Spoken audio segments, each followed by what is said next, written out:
Hello.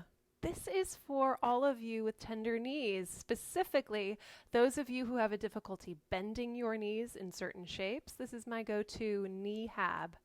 Get it? All you're going to need is a yoga belt. You can also do this with a rolled up towel. Unroll, yes, with flair. Unroll your strap, unwrinkle it, untwist it, and fold it in half.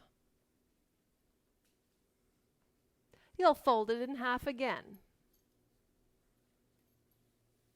Now we've just made the strap very thick, or thicker than usual, 4 times. So I'm going to sit on a chair so that you can see me. I recommend sitting where you're comfortable. You can sit on the floor or you can sit on a chair. I'm going to scooch back so you can see me.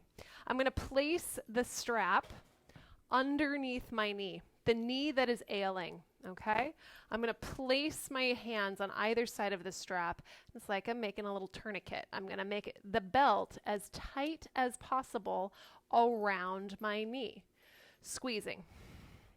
Now the next thing that I'm going to do is I'm going to work to bend my knee, and that's hard, right? So it's going to need the assistance of my hand to bend. Oh, and I got these little rungs of my seat that I can just rest my heel on.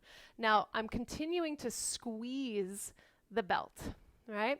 This is the first step, just encouraging your knee to bend, all right? That's the first step. Let it go. When you release the strap, now that that thick belt is no longer there, you might notice, oh, I can bend my knee a lot more. Do this a few times every day to encourage more movement in your knee.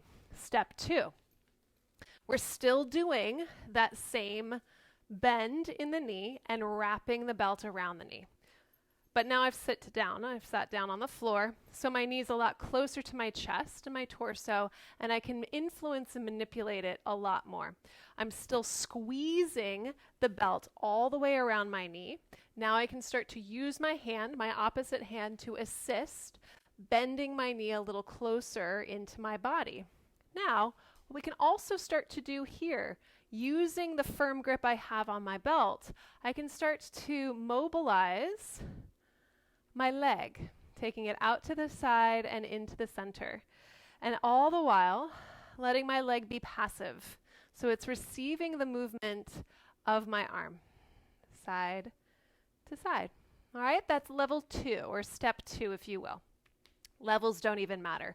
It's just step 2. Okay?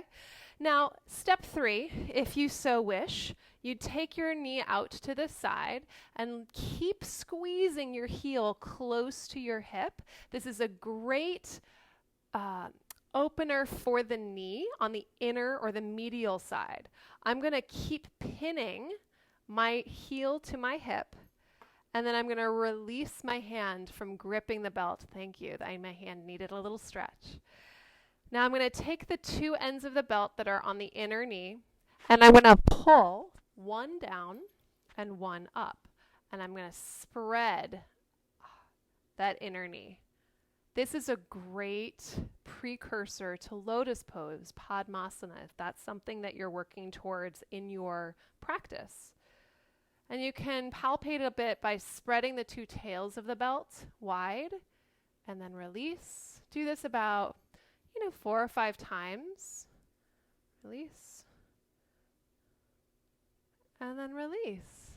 Take your knee up towards the ceiling.